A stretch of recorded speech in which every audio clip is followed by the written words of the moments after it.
Bem-vindo ao Future Enterprise Show. Neste episódio temos como convidado especial David Faustino, Managing Director na Nexcellence. Esta conversa será conduzida por Fernando Bação, professor catedrático na Nova Information Management School da Universidade Nova de Lisboa, e Gabriel Coimbra, Group Vice President and Country Manager da IDC. O Future Enterprise Show é oferecido pela IDC Portugal e pela Nova IMS em parceria com a Nexcellence. Bem-vindos a mais um episódio do Future Enterprise Show, uma iniciativa da IDC em parceria com a Nova IMS, com o apoio da Nexcellence, um programa que pretende discutir os principais temas relacionados com o futuro das organizações numa economia cada vez mais digital. E Future Enterprise é o termo, é a framework, é a visão da IDC para o futuro das organizações, uma organização que se quer resiliente, ágil e capaz de inovar de uma forma contínua numa economia cada vez mais digital. E cada episódio temos uma entrevista com uma personalidade que acreditamos que esteja ou a criar ou a transformar uma Future Enterprise ou que esteja a contribuir para esse ecossistema de transformação digital em Portugal. E hoje temos mais uma conversa, mais uma entrevista com uma personalidade, com uma pessoa que consideramos de facto muito relevante nesse ecossistema e criou recentemente uma nova enterprise, mas sobretudo uma enterprise que tem como objetivo ajudar outras organizações a fazerem a sua transformação. Mas para apresentá-lo, como já é habitual, tenho aqui o meu amigo e co-moderador, Fernando Bação. Fernando, força. Obrigado, Gabriel. De facto, hoje o nosso convidado é um convidado muito especial, é o David Faustino, que é o Managing Director da Nexcellence. A Nexcellence tem estado connosco ao longo todos estes episódios e achámos que seria interessante também ter aqui o David para nos dar a sua perspectiva, um pouco diferente da perspectiva da maior parte dos nossos convidados, mas igualmente relevante e importante, que até certo ponto é uma perspectiva por trás dos bastidores, digamos assim. David, muito obrigado por estares aqui hoje connosco, pela disponibilidade para vires ter esta conversa connosco. A primeira pergunta é, se tens visto os episódios já sabes qual é, não é? Tu tens uma carreira com muito sucesso, uma carreira muito intensa na área da tecnologia. Da tua perspectiva, qual é que é, digamos, a característica mais marcante na tua personalidade que ajudou, digamos assim, a desenvolver esta carreira? E já agora, se tiveres tempo, dá um sumário muito rápido daquilo que tem sido a tua carreira na área da tecnologia. Olá, Fernando. Olá, Gabriel. Eu considero que a característica mais relevante que eu tenho é o gosto pelos desafios. O tema de criar um novo objetivo, juntar uma equipa atrás desse objetivo, sabermos perfeitamente que o objetivo é ambicioso e, portanto, no meio daquilo vamos aprender, vamos falhar, mas ao mesmo tempo estamos a aumentar sair da nossa zona de conforto, o definir a estratégia para chegar lá e o gozo que nos dá atingir um objetivo, efetivamente é uma coisa que eu tenho, acho que é nato desde muito novo, que lembro-me de ter esta característica. Isto é uma coisa que tem sido particularmente relevante nos últimos meses ou no último ano, quando decidimos criar a Nexcellence e começámos a executar. Nós, o que fizemos foi, agarramos num conjunto de unidades de negócio numa empresa cotada, que é a Glint, e definimos-lhe uma nova identidade, criámos uma marca, definimos a estratégia e tivemos de fazer uma coisa importante, que é qual é o valor que esta nova marca pode trazer, obviamente para os nossos clientes, que são extremamente relevantes, para os nossos colaboradores e também para o nosso acionista. E juntar as pessoas à volta disto, e ainda mais, no dia que se lança a marca, perceber, ok, isto agora é que começou, não é o fim, isto é apenas o início, como é que vamos manter as pessoas? Este desafio constante, efetivamente, é um tema muito relevante. E eu sempre gostei destes desafios. Recordo-me que eu, quando estava a terminar o curso, fiz o que alguns jovens têm a possibilidade de fazer, que fiz um Interrail pela Europa, e recordo que nessa altura, quando cheguei a Barcelona, disse, esta cidade é espetacular, tenho que vir para cá trabalhar. E, efetivamente, 12 meses depois, tinha terminado o curso e estava a aterrar em Barcelona para começar a trabalhar. E, portanto, a minha vida teve uma parte de internacionalização significativa e outra parte sempre de andar à procura de desafios novos. Uhum. E já agora, dá-nos só muito rapidamente uma noção do teu trajeto. Portanto, acabaste, foste para Barcelona trabalhar e depois quais foram os passos seguintes, muito rapidamente? Trabalhei em Barcelona um ano em consultoria, depois trabalhei um ano em Paris, trabalhei um ano em Londres. Isto deu-me uma perspectiva muito interessante do que é a Europa e das culturas diferentes. ao fim de algum tempo, achei que eu não tinha nascido para a consultoria, o meu objetivo efetivamente era desenvolver negócio e fazer as coisas crescer, achava que era curto a área de consultoria e, portanto, nessa altura vim para Portugal e tenho trabalhado em desenvolvimento de negócio durante muito tempo e nos últimos anos como gestor, antes da Nexlance e agora na Nexlance também. David, tu, enfim, ao longo da vida, estiveste em contato com várias organizações em Portugal, nesse processo de transformação das organizações com o digital, e agora fala-se tanto de transformação digital, de transição digital, e tens também essa visão internacional. Como é que tu vês hoje o nosso mercado? Enfim, qual é a tua perspectiva em termos de transformação, de transição digital? Nós, nesse último ano e meio, demos um salto enorme em função da pandemia, mas outros países também deram. Ou seja, como é que tu vês hoje o nosso país? Qual é a tua perspectiva? Certo, e deixa-me falar além daquilo que é óbvio, que obviamente temos um conjunto de empresas portuguesas, os unicórnios, e portanto, mas o que interessa, se olharmos na perspectiva de Portugal, é a nossa economia real. E para vermos onde é que estamos hoje, que já temos de recuar um bocadinho atrás. Nós passámos por, como passou o mundo todo, na altura de 2008, pela crise de crédito que teve a ver com o Lehman Brothers, e tivemos uma particularidade, é que logo a seguir, em 2003, tivemos a crise da dívida soberana. Isso que mais ou menos deve ter terminado aí à volta de 2017. Isso levou a que Portugal tivesse passado um período de 10 anos em crise e logo com cortes de orçamentos e orçamentos de investimento e orçamentos de inovação. Isso levou a que nós, hoje, efetivamente, enquanto país, genericamente estamos atrasados a maior parte das outras economias, sobretudo as economias que vale a pena. Nós vemos isso até em indicadores do PIB, mas em termos tecnológicos é igual. E, portanto, estamos atrasados, mas hoje em dia temos uma oportunidade que os outros países também têm de fazer esta mudança. E eu aqui, na perspectiva do futuro, e eu acho que das coisas que têm de ser feitas, há obviamente um Estado muito importante, um papel muito importante do Estado. O Estado, com o PRR agora, tem uma capacidade de se modernizar e, obviamente, parte desse investimento vai ser feito para melhorar a vida dos cidadãos e simplificar a vida, mas há uma parte muito importante que tem de ser feita para nós não repetirmos os erros do passado de investimentos maciços do Estado. É importante que este investimento sirva também para aumentar a inovação no próprio tecido empresarial português e facilitar e promover as exportações das empresas portuguesas. Este investimento é significativo, que agora este pacote de investimento vai ser significativo. O Estado vai ter um desafio porque, fruto de tantos anos de cortes de investimento, hoje em dia não está munido, inclusive, do talento suficiente para conseguir executar todas estas coisas que aí vêm, todo este dinheiro, e portanto há aqui um desafio nisto. E acho que há um desafio de longo prazo que nós, enquanto país, temos de aprender dos investimentos que antigamente, há uns anos atrás, fizemos em infraestrutura física, que é estes investimentos em tecnologias têm de ser pensados de forma a não deixar um legado muito elevado de custo de manutenção para o futuro. Não podemos fazer como fizemos nas autoestradas, investimos muito dinheiro e depois tivemos um custo significativo. A parte mais importante da transformação digital, quando falamos de país, efetivamente é da economia real, não é do Estado, são das empresas. E aí há um caso curioso, porque a tecnologia já existe há muito tempo. O que é importante de ver é as pessoas, os decisores, utilizarem tecnologia nos seus negócios. Deixem-me partilhar com vocês um exemplo que eu vi de uma coisa muito simples de um empresário individual que achei brilhante. Que é, há poucos dias, estava a passear ao fim de semana e encontrei um violinista na rua com um cartaz ao seu lado. Tinha uma caixinha para as moedas, como é normal, e tinha um cartaz ao seu lado com o número de telemóvel a pedir donativos através da MBWay e tinha QR codes para as pessoas os seguirem nas redes sociais. Isto é transformação digital. É uma coisa simples, porque aquela tecnologia toda já existia há uma série de anos. Mas foi a única pessoa até hoje que eu vi fazer isto. E, portanto, não precisamos ter mega empresas para conseguir fazer estes temas.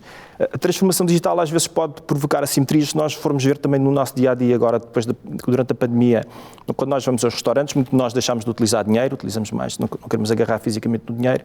E, portanto, o que é que nos acontece? Nós pagamos, vamos para o restaurante sem dinheiro e normalmente não deixamos gorjeta, porque pura e simplesmente já não andamos com dinheiro atrás. Os restaurantes em si estão a utilizar o marketing digital nem que seja através do Google, etc., para as pessoas escolherem o restaurante. Então, utilizar os canais de venda digitais para as pessoas poderem encomendar em casa e, portanto, há esta parte está digitalizada, mas há uma parte que até está digitalizada e eu não consigo compreender porquê. Hoje em dia, os empregados de mesa, quando vêm ter connosco, não nos pedem gorjeta através do multibanco. Este é um caso, e podemos ir olhar para deixa-me partilhar convosco um dos casos mais interessantes que nós tivemos de transformação digital em grandes empresas. Nós temos um cliente, uma multinacional muito grande na área da saúde animal, que o seu negócio é vender medicamento a criadores de gado, e esta empresa há uns anos atrás começou a sua viagem de transformação digital e não só digitalizou os seus processos, como fez uma coisa que é, criou aplicações para oferecer aos seus clientes. Os criadores de gado, como perceberão, têm um nível de digitalização muito baixa e, portanto, ele, quando quis transformar-se, transformou também os seus clientes e ganhou uma vantagem muito significativa sobre isto. E para terminar, além, obviamente, do governo e das empresas, há o tema das pessoas. E eu acho que aí Portugal tem muito a ganhar. Nós temos talento muito bom e, portanto, cada vez mais as pessoas em Portugal que trabalham em tecnologia ou que têm capacidades digitais vão ficar melhor. Acho que vai haver também um fosso entre quem está mais digital e os que são menos digitais. A notícia boa aqui é que a necessidade de pessoas na área tecnológica é tão grande que há espaço para pessoas novas entrarem. E, por final, há um tipo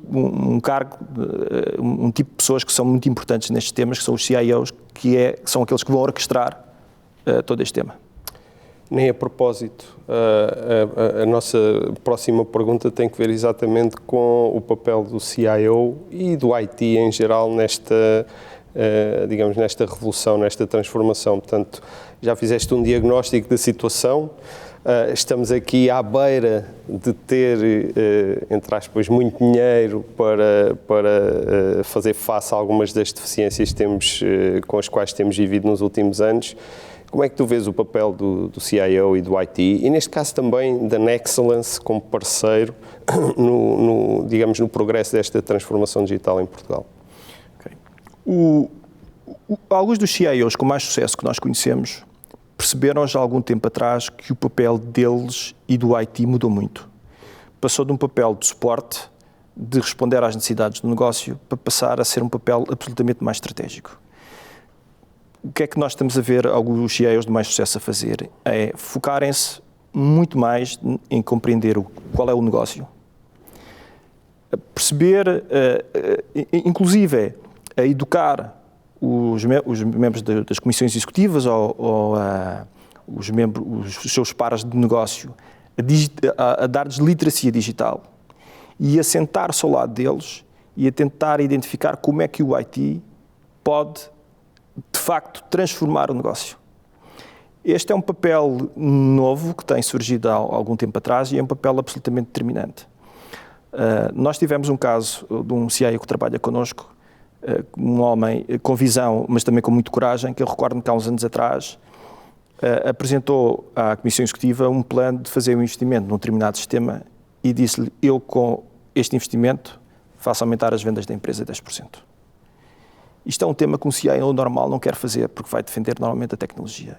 Ele percebeu que o caminho era aumentar as vendas. Curiosamente agora, talvez uns 3 ou 4 anos depois, a empresa não cresceu 10%. Cresceu muito mais do que isso, mais do que duplicou, e estamos a falar de uma empresa de 800 milhões de euros, uma empresa de uma dimensão muito relevante. Obviamente não foi só por causa deste investimento, mas isto dá-vos a ideia do papel que os CIOs estão a ter hoje em dia. E uma prova que isto tem sucesso é que nós vemos de algumas destas empresas, não só os orçamentos para a tecnologia crescerem muito, porque muitas vezes é o próprio negócio a dizer, eu quero vender de forma digital e, portanto, eu vou disponibilizar orçamento para projetos digitais. Portanto, os orçamentos da IT estão a crescer nessas empresas, como estamos a ver também esses já a surgirem, antigos CIOs a passarem para presidentes da Comissão Executiva de algumas empresas. Isto é uma coisa que há uns anos era impensável, hoje está a acontecer e, efetivamente, o papel dos CIOs está a mudar de forma determinante. David, Desculpa, não queres falar só um bocadinho da Nexcellence e como é que vês a Nexcellence agora nos próximos anos? Sim, uma das coisas que nós temos feito é efetivamente, e se calhar parte do nosso sucesso tem sido ajudar os CIOs a fazer este caminho que eu vos estava a explicar, que é desafiá-los a não verem a tecnologia que efetivamente que é o que nós prestamos serviços tecnológicos, mas desafiámos-los muitas vezes a não se focar connosco na implementação da tecnologia, até porque nós temos confiança na qualidade daquilo que entregamos, mas muitas vezes o que estamos a fazê-lo a ajudá-lo a desafiar as próprias empresas. Acho que este é um tema relevante. Outro tema importante que nós também temos feito é olhar para as nossas pessoas e não diria que somos uma entidade que mete as pessoas à frente dos clientes ou à frente do negócio, acho que não estaria a ser justo, mas acreditamos profundamente que não conseguimos crescer se não tivermos uma proposta de valor para as pessoas. E é um dos motivos diferentes e uma das formas diferentes que nós temos estado no mercado e que nos tem permitido também crescer de forma significativa. David, falasse há pouco dessa necessidade do CIO se transformar numa perspectiva de falar mais sobre o negócio, o impacto que o IT, o digital pode ter no negócio, como deste aí o exemplo do crescimento de 10% nas vendas e parece-me que essa é uma tendência clara e temos visto muitos CIOs em Portugal, não todos, mas alguns já consideram consideravelmente um número significativo de CIOs a fazer esse caminho. Na tua opinião, como é que tu vês o futuro do IT? Ou seja, para além de haver haver uma melhor ligação com o negócio, como é que tu vês o futuro daquilo que é a arquitetura, a tecnologia, a relação com os fornecedores de serviços? Que aqui acho que há várias questões e nós vemos modelos diferentes, ou seja, há organizações que são, se calhar, mais simples e, portanto, desenvolvem menos em casa e utilizam mais software as a services, as APIs, há outros que não, que preferem desenvolver tudo in-house, há organizações que têm mais equipa interna, há outros que utilizam mais o outsourcing, há algumas organizações que já avançaram para a cloud, outras que ainda estão a pensar. Como é que tu vês, assim, de uma forma muito rápida, o futuro do IT? Qual é a tua opinião nesse tema? Olha, eu acho que o IT, enquanto indústria e enquanto parte da sociedade, é absolutamente imparável. É giro. Eu estava há uns dias e voltei a ver o filme 2001, Odisseia no Espaço, que é um filme particularmente interessante porque é um filme que tem mais idade do que eu, é um filme de 1967. E se nós formos olhar, muitas daquelas coisas já aconteceram ou estão para acontecer muito em breve. Olhamos para aquele filme, exploração espacial. A exploração espacial, ainda não estamos naquele limite, mas por um tema muito de prioridade política. Com o fim da Guerra Fria, os governos deixaram de investir na corrida ao espaço, porque tinha ali um tema de patriotismo e de rivalidade entre a Rússia e os Estados Unidos, e havia uma parte que era desenvolvimento de armamento que deixou de ser necessário. Mas o famoso HAL, que é o computador, hoje em dia os nossos computadores, nós já falamos com os nossos computadores, e há um tema particularmente interessante naquele filme que tem a ver com a ética da inteligência artificial e que o HAL começou as pessoas começaram a morrer na nave. E este tema, o tema da ética e da inteligência artificial, é um tema que está hoje absolutamente a ser discutido. O que é que nós estamos a ver nestas áreas? A China decidiu, há alguns anos atrás, que queria ser líder em inteligência artificial e algumas das mentes mais brilhantes de inteligência artificial são chinesas, alguns até trabalham para empresas americanas, mas algumas mentes mais importantes são chinesas. O Sr. Putin vem dizer há talvez 1 ou 2 anos que a inteligência artificial no setor da defesa era crítico e, portanto, eles iam investir no setor da inteligência artificial. Os Estados Unidos, há alguns meses atrás, publicou um relatório feito por um conselho de especialistas liderados pelo antigo fundador da Google, que veio dizer que os Estados Unidos não deviam impor limites éticos à inteligência artificial, porque os chineses e os russos não iam fazer, e, portanto, se os Estados Unidos impusessem limites éticos, nomeadamente na criação de armas, isso ia dar uma desvantagem militar aos Estados Unidos no futuro que depois seria imparável.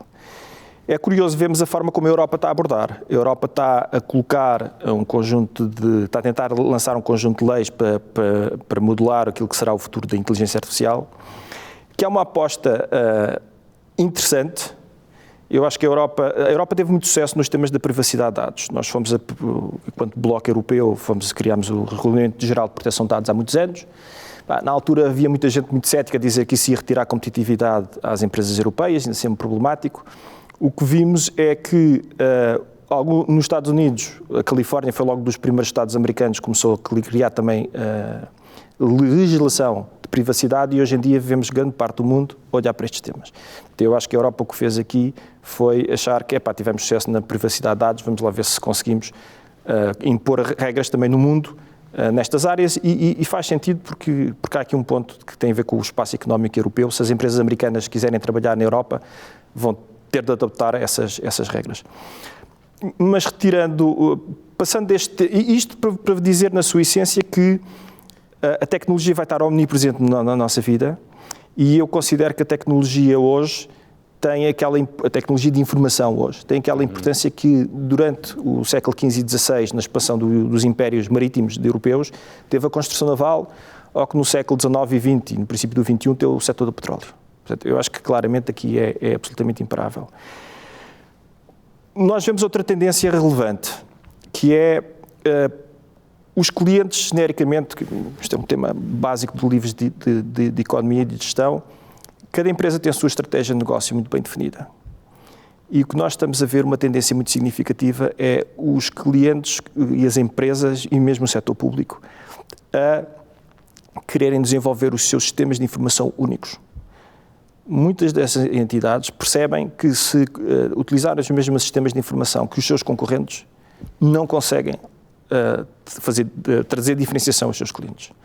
E, portanto, nós vemos uma macro tendência que é mais notória em mercados mais competitivos, mas vemos uma macro tendência de as empresas quererem digitalizar-se de forma única e diferenciada. E é porque acreditamos que isto é uma tendência que continua durante muitos anos, que efetivamente quando criámos a Nexalence pensámos especificamente neste nicho de negócio. David, diz-me uma coisa. Eu compreendo, eu acho que é um tema muito, muito interessante, o tema da diferenciação por oposição à standardização, commoditization da tecnologia e por aí, não é? Mas a verdade é que, digamos, quando estamos a falar de sistemas de informação, estamos a falar de uma realidade muito grande e muito diversa. E a ideia que eu tenho é que haverá partes que vão ser...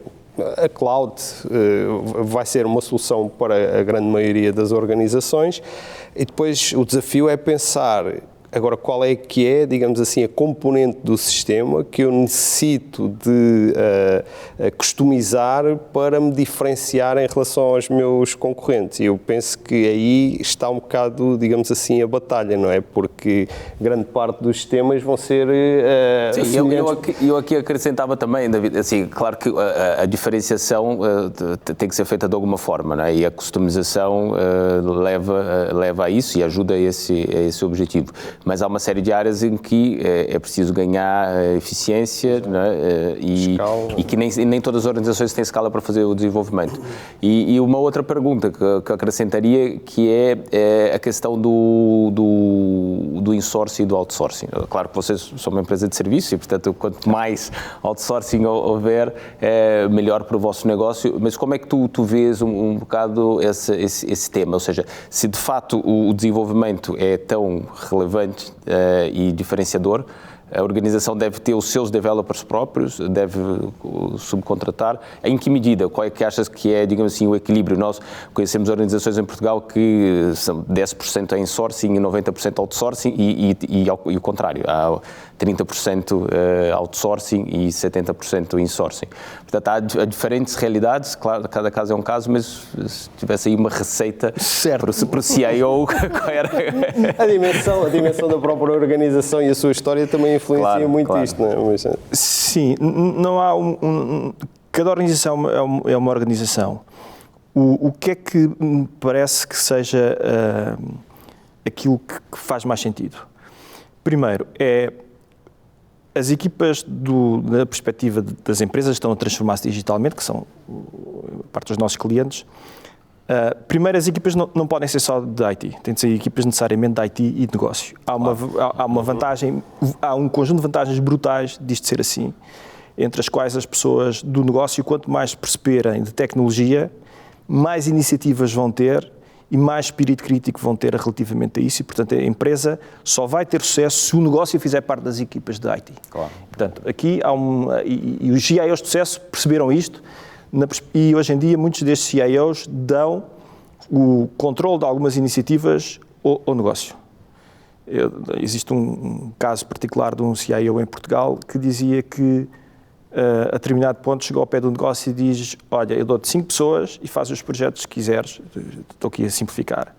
E o negócio pensou: deve haver aqui um truque qualquer. Portanto, há um ponto importante que é trazer as pessoas de negócio para as equipas tecnológicas.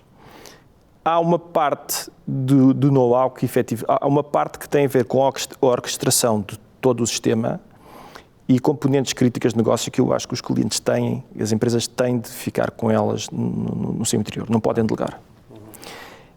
Inclusive, e sobretudo quando são processos de muito longo prazo. Nós temos um grande cliente na distribuição, no retalho, em Espanha, e ele estava-nos a comentar que queria fazer uma iniciativa de transformação significativa, mas não tinha nenhuma pessoa para fazer este processo. Nós conhecemos casos de bancos em Portugal que até há pouco tempo queriam fazer a sua jornada para a cloud, mas não tinham ninguém para os guiar internamente. E eu acho que há determinadas funções que, se eu fosse eu não queria delegar numa empresa externa.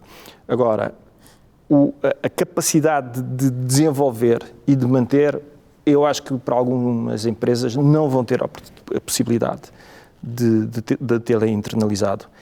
Em particular no Estado, porque está mais sujeito a ter menos flexibilidade para contratação, e aí essas componentes devem ser passadas a empresas externas para as conseguirem fazer, porque as empresas não vão ter capacidade de escala, de contratação.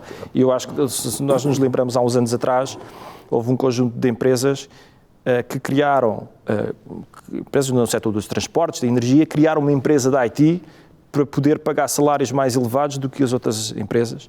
Isso depois, com o tempo, esfumeou-se. Essas empresas normalmente até foram vendidas. Eu acho que não vamos voltar a esse tempo, porque houve erros que se cometeram no passado, mas eu acho que claramente as empresas vão ter de suportar mais em capacidade de desenvolvimento externo. Sem dúvida, sem dúvida.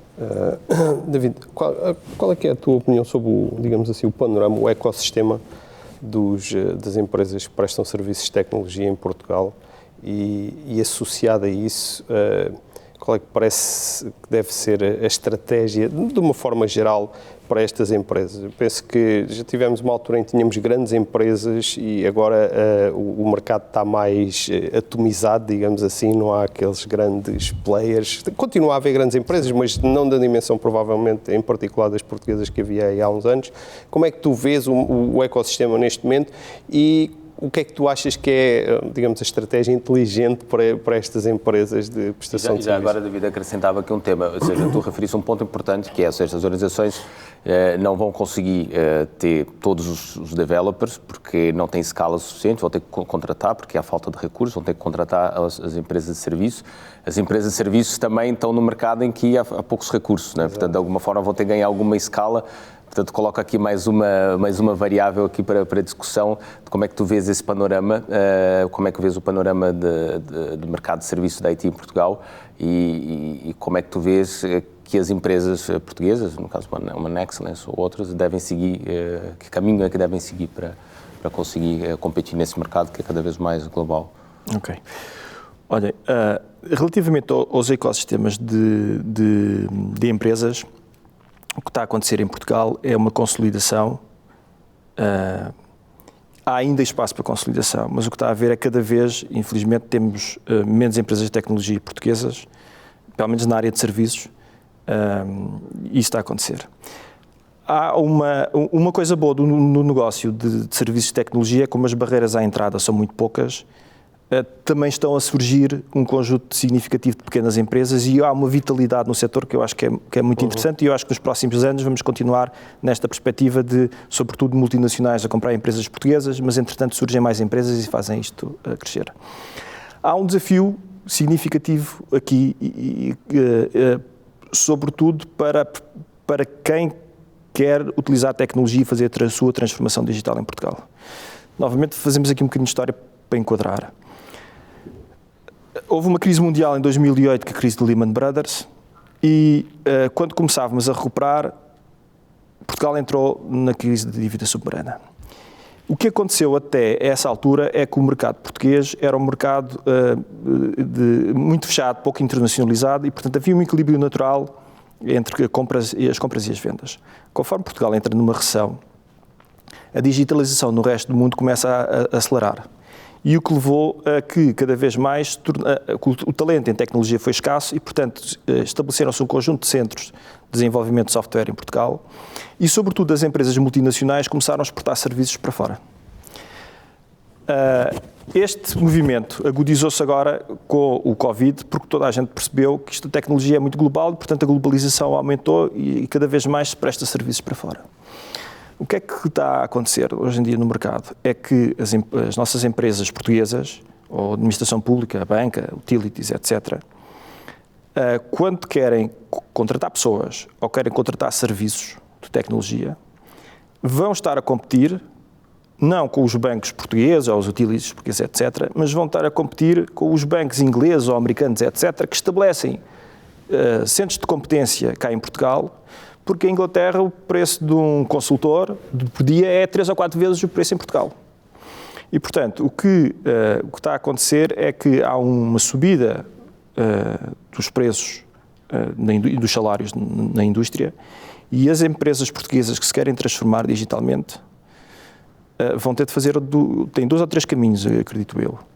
Um é, ou têm orçamentos de investimento em tecnologia fixos e, portanto, o que vão ter de fazer é fazer menos iniciativas de inovação, o que é mau em si, ou vão ter de se focar muito naquilo que é o valor que essas iniciativas vão aportar ao negócio, o aumento de vendas, o aumento de eficiência, seja o que for, e, portanto, conseguem orçamentos maiores para investimento em tecnologia, ou então vai haver um caso, e isto vai ser um tema. Eu acho que as empresas vai ter de haver um reajuste durante algum tempo e vai haver muita escassez de pessoas em Portugal nos próximos anos. Qual é o teu plano em relação a isso? Tu estás no... Certo. Tens que resolver esse problema também, certo. Não é? Há um tema, visto na perspectiva da indústria de serviços, o plano mais básico é aumentar a internacionalização e, portanto, vender o nosso know-how, que é de nível mundial, em países que pagam mais know-how, mas isso não resolve os temas dos nossos clientes portugueses. Para resolver esse tema, o que acredito é que vai cada vez mais ter de haver a integração de pessoas fora das áreas tecnológicas, dentro das áreas tecnológicas. É um investimento que não é assim tão simples, porque há muitas pessoas que não têm competências base em tecnologia e é muito difícil convertê-los. A probabilidade de sucesso é mais baixa em converter estas pessoas para a tecnologia, mas é um caminho que tem de ser feito. Achas que o reskill ou upskill das pessoas que já estão no negócio é um dos movimentos essenciais para conseguir fazer face à... É incontornável. Okay. Portanto, aqui a solução é aumentar o número de recursos disponíveis no mercado nacional, fazendo esse reskill com pessoas que estejam disponíveis para trabalhar nessa área com salários ainda mais baixos do que os profissionais da IT que trabalham em Portugal. É isso? Há um tema que tem a ver com uma solução, é aumentar a quantidade de pessoas com competências tecnológicas, e depois os salários vão ser, o mercado vai dar por equilíbrio. Mas eu acho que há mais coisas que se podem fazer. Aumentar a eficiência destas pessoas que estão no mercado é relevante, aumentar a produtividade. Nós temos trabalhado com alguns dos nossos clientes, não no modelo tradicional em que nós cobramos por dia que fazemos ou cobramos num projeto, mas em modelos de contratação que existem vantagens para ambos os lados em aumentar a produtividade das equipas. Significa que, de forma muito simples, são modelos output-driven, são modelos em que uma empresa prestadora de serviços é paga de acordo com a produtividade da sua equipa e, portanto, se a equipa for, por exemplo, em 15 dias, se a equipa conseguir produzir muito mais, é mais remunerada, mas se a equipa também produzir menos, a empresa é penalizada. Isto vai levar a que menos pessoas, ou o mesmo número de pessoas, consigam produzir mais peças tecnológicas. Isto é um ponto básico do tema da produtividade. Eu acho que também tem de haver um ponto muito relevante que depois já tem a ver com outra conversa, mas já tem a ver com a internacionalização, que nós, enquanto empresas portuguesas, também vamos ter de ser necessariamente muito produtivos. Arranjar formas de aumentar a produtividade, que muitas vezes passa por educar mais as pessoas, fazer investimento não só em componentes de skills técnicos, mas também em skills, em soft skills, em skills de gestão, criar formas das pessoas terem mais incentivos e, efetivamente, a um resultado prático do seu trabalho. Acho que há muito trabalho a fazer aqui e há um dos caminhos. E há também aqui e não achas que os próprios clientes também vão ter que fazer esse caminho da tal internacionalização, ou seja, vão ter que competir cada vez mais no mercado global e vão ter que estar disponíveis, se quiserem recursos ou bons recursos, para pagarem mais as empresas que estão em Portugal. Há este tema, não é? Porque nós não temos dinheiro para pagar, porque os negócios não geram as margens suficientemente saudáveis para poder, digamos assim, pagar em competição com a Alemanha, a Inglaterra, a França e por aí. E, portanto, há também um tema de, como disseste há pouco, produtividade e da capacidade dos negócios de libertarem margens suficientemente grandes para depois poderem concorrer no contexto internacional, não é? Sim, e eu aí, a transformação digital vai levar a ter um papel fundamental na alteração também das estruturas das empresas e da natureza do negócio das empresas. Grande parte do tecido empresarial português ainda está muito centrado no próprio país. E a globalização vai aumentar, necessariamente. Tivemos aí uns anos mais difíceis com o antigo presidente dos Estados Unidos, mas o movimento da globalização é um movimento imparável, pelo menos dentro da União Europeia seguramente é imparável. E as empresas portuguesas, efetivamente, têm cada vez mais de olhar para a tecnologia como um driver da sua internacionalização. Por isso que eu vos falei há pouco, que não é sobre... O tema não é termos tecnologias novas, absolutamente inovadoras. As tecnologias estão cá, grande parte delas há muito tempo. O tema são os líderes empresariais, e aqui o CIO para mim é um líder empresarial, os líderes empresariais conseguirem perceber como é que conseguem mudar o seu negócio através de tecnologia.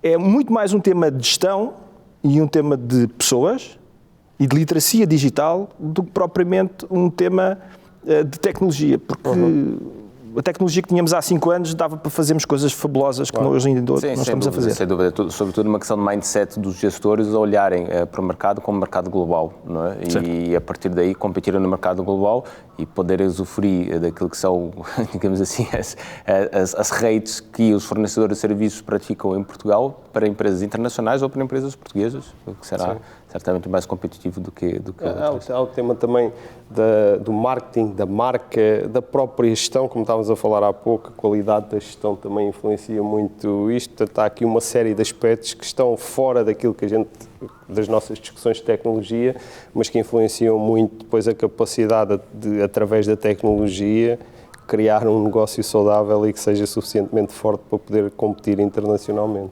Sim, e há aqui um tema, Fernando, há um tema que uma das áreas que está a mudar muito também é a área do marketing da comunicação. O marketing tradicional, não diria que está morto, porque seguramente algumas das pessoas que nos estão a ver tiravam tomates, mas o marketing digital é completamente diferente daquele marketing absolutamente tradicional. É preciso, é um métier muito difícil porque é preciso compreender muito tecnologia, é uma área muito nova, porque normalmente tem de ser pensada numa escala global, pela natureza do digital. O IT e a tecnologia têm aqui um papel relevante, mas não chega. E, portanto, nas áreas de marketing e nas áreas e os canais de venda digitais é preciso um tipo de mindset absolutamente diferente. É uma matéria em que muitas empresas ainda não os dominam e, novamente, os líderes das empresas têm de olhar para este tema e perceber o valor que daí pode vir e têm de entrar num caminho que seguramente vão fazer muitos erros neste percurso. Mas isto é que as grandes empresas multinacionais de software e outras, as Netflix, etc., onde têm sido absolutamente exímias, têm sido no tema do marketing digital. Ou as empresas o dominam e olham para o seu mercado não como Portugal e não como Ibéria, mas provavelmente como a Europa, como o mundo inteiro, ou então vão morrer no meio disto, porque quem o fizer bem vai agarrar uma fatia anormalmente grande de mercado que há 20 anos atrás não era possível fazer, porque quando queríamos internacionalizar tínhamos de abrir um escritório e fazer um conjunto de outras coisas. O mundo mudou completamente. Isto são momentos fabulosos para vivermos. Eu acho que eu estou muito entusiasmado com o momento que nós estamos a viver agora e que vamos viver nos próximos anos, porque eu acho que é uma transformação absolutamente significativa e eu acho que há coisas muito mais giras a virem aí. A Google anunciou há pouco tempo que em 2029, vai ter a primeira aplicação comercial de computação quântica. Eu costumo explicar o que é computação quântica, portanto, comparar computação quântica com a computação hoje que temos. Costumo fazer a analogia que é a mesma coisa de comparar um tanque de guerra do início da Segunda Guerra Mundial à bomba atómica.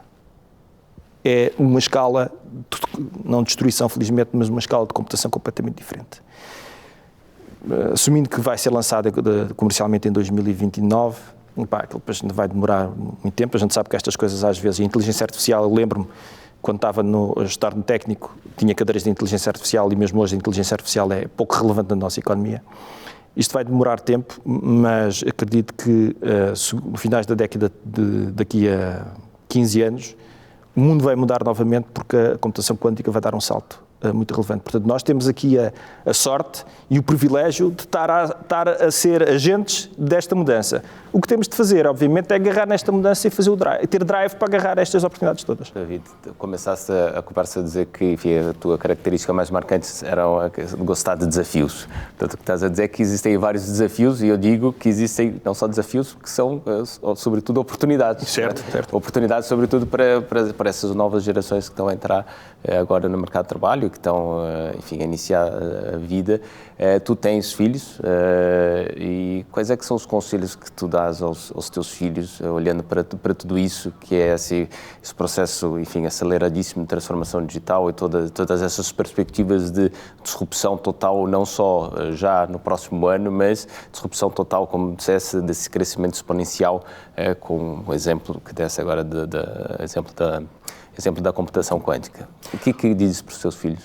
Olha, eu estou efetivamente, os meus filhos têm aquela idade de começar a tomar decisões que vão ter impacto no futuro. Eu acho que quando abordei com a minha esposa o tema de guiar-nos os nossos filhos, ou darmos o apoio, a primeira coisa que fizemos foi olhar para eles enquanto indivíduos. Porque há pessoas que são mais introvertidas, há pessoas que são mais expansivas, são mais combativas. E eu acho que temos um papel de os guiar e tentar explicar que se o nosso filho é demasiado introvertido, a probabilidade dele ter sucesso como um advogado de barra, daqueles muito combativos, é muito baixa. Portanto, há aqui um ponto importante que é olharmos para os nossos filhos, não como filhos, que nós só vemos normalmente as partes muito boas, mas como indivíduos, isso sobre as características de personalidade deles. Há um ponto também que é importante, que é explicar-nos o que é que nós achamos que o mundo vai ser à frente. E eu acredito que o mundo vai ser um mundo muitíssimo mais dinâmico, em que a inteligência emocional que as pessoas têm e a capacidade de adaptação vai ser muito mais importante que foi para nós. As coisas vão mudar muito depressa. E, portanto, nem que seja como complemento à formação académica que eles vão ter, acho que eles desenvolverem os seus soft skills é relevante e podem passar como por atividades extracurriculares, pode ser música, pode ser outra coisa qualquer. Estes temas são sempre relevantes. Depois há outro tema que é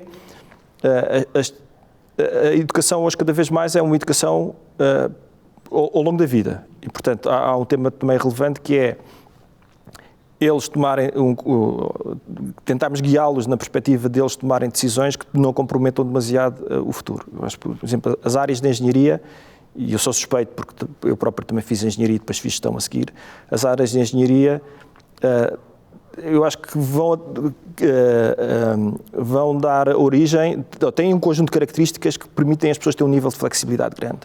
Uma forte componente analítica, uma forte componente de skill de resolução de problemas, e estes dois pontos vão ser muito importantes no futuro, porque o mundo vai estar sempre a mudar e, portanto, a vida deles vai ser analisar dados e resolver problemas ao longo da carreira. E esses são pontos relevantes. Eu também, pessoalmente, acredito que devemos não interferir demasiado, mas explicar aos jovens que há coisas que eles gostam de fazer, mas não necessariamente não lhes vão dar o conforto material que eles têm ou que eles querem ter. Há pessoas que não têm isso. E, sobretudo, há um tema muito... E os últimos 2 pontos para terminar. Um é explicar-lhes que tem de ser com muito trabalho, porque nada cai do céu e, portanto, é importante eles perceberem que têm de trabalhar sobre esse assunto. E outra componente que eu acho que é muito relevante na educação é ter pelo menos, experiências de internacionalização. O mundo cada vez vai ser mais internacional. Nós temos uma cultura e uma língua muito própria e, portanto, acho que é muito importante eles conhecerem outros países, terem contacto com outras culturas, porque isso vai-lhes também dar uma flexibilidade importante no futuro e provavelmente não vão dar a trabalhar tantos para empresas em Portugal como nós. A maior parte deles também vão fazer coisas diferentes no futuro. Sem dúvida. Ficam aqui as sugestões. Gostei particularmente dessa ideia de separar aquilo que é um hobby, que nós gostamos de fazer, mas não dá dinheiro, de uma carreira, que é uma coisa que temos de fazer para ganhar a vida. Eu acho que isso é uma coisa que é importante e acho que nem sempre é clara na cabeça de muitos jovens. David, tu, como sabes, a última pergunta é sempre sobre os livros. Neste caso é particularmente adequada, porque eu sei que tu és um amante dos livros, lês muito e, portanto, és a pessoa ideal para te pedir umas sugestões de leitura. Ok. Olha, eu estou a ler agora um livro particularmente interessante, um livro de negócios, que é o No Rules Rules. É um livro sobre a história da Netflix. É um livro que recomendo porque, além de ser um livro de negócios particularmente bem escrito, é um livro, tem uma curiosidade que o livro é escrito por 2 pessoas e aquilo são tipo 3 páginas escritas pelo CEO da Netflix, 3 páginas escritas por uma consultora externa, uma professora do INSEAD, e, portanto, dá uma dinâmica muito interessante aos livros. O livro é um livro também que carece de alguma maturidade, porque aquilo é a história da Netflix e a história da Netflix é uma história... não terminei, mas há ali uma parte daquela história que é dura e tentar replicar. Aquilo é feito mais ou menos como se fosse um livro de cozinha, que é uma receita, que é a receita da Netflix. Tentar aplicar aquilo nas nossas organizações não se consegue aplicar por motivos, agora não vou contar o livro. Esse é um livro dos que mais me tem tocado nos últimos anos na perspectiva de gestão.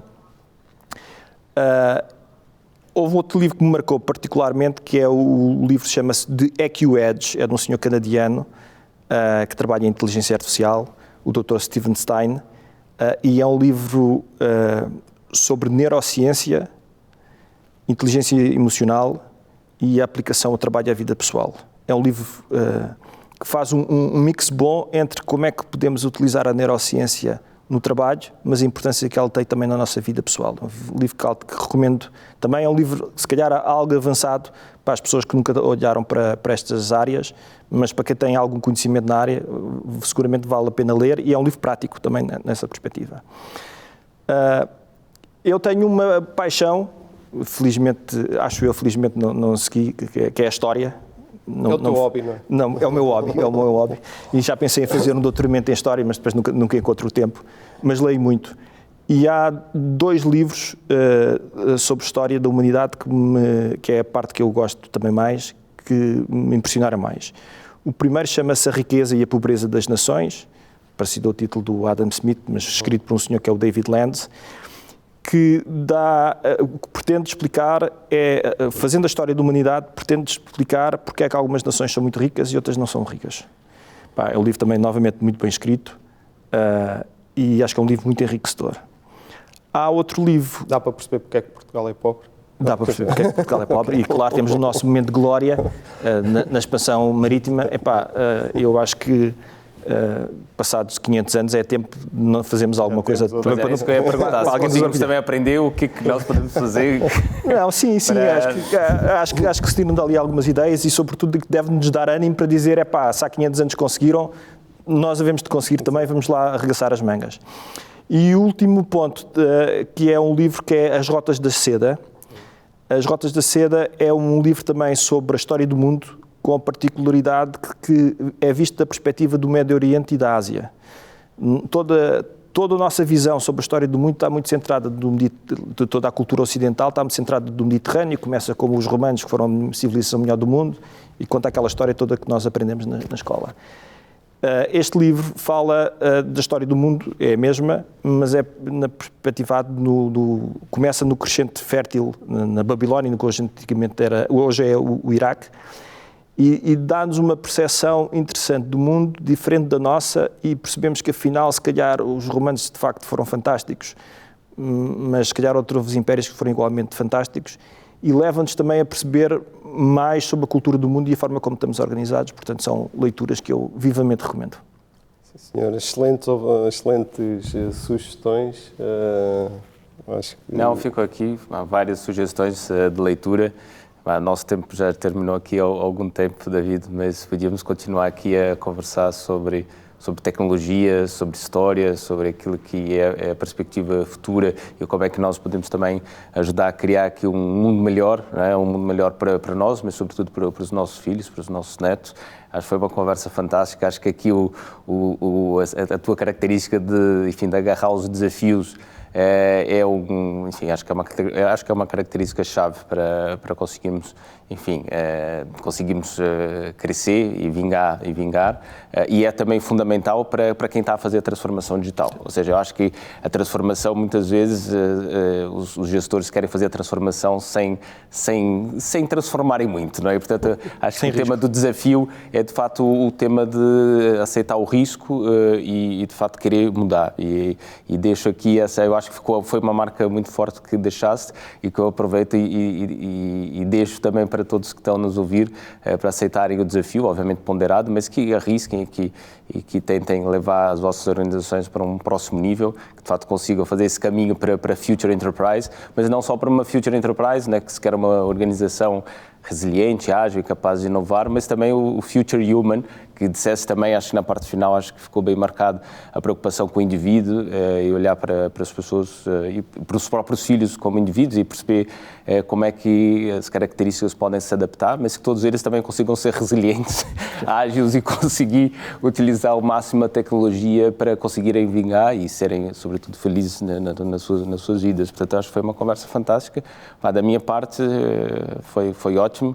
Espero voltarmos um dia aqui a falar novamente e olhar também um pouco para aquilo que foi não só esse último ano, que comentasse da Nexcellence, mas sobretudo aquilo que vão ser os próximos anos com esses desafios, não só no mercado nacional, mas sobretudo no mercado internacional. Portanto, acho que foi ótimo.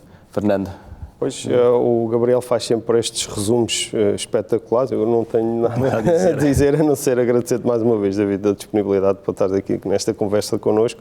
Foi muito agradável e muito interessante. Eu enfatizo principalmente este tema do enviesamento no sentido da ação, obviamente correndo os riscos que sabemos que corremos sempre que tomamos ações e decisões, mas pareceu-me muito interessante a tua perspectiva e acho que foi uma conversa muito agradável e muito interessante. Muito. Obrigado, David. E assim terminamos mais um episódio do Future Enterprise Show, uma iniciativa da IDC, em parceria com a nova IMS e com o apoio da Nexcellence. Muito obrigado e até breve.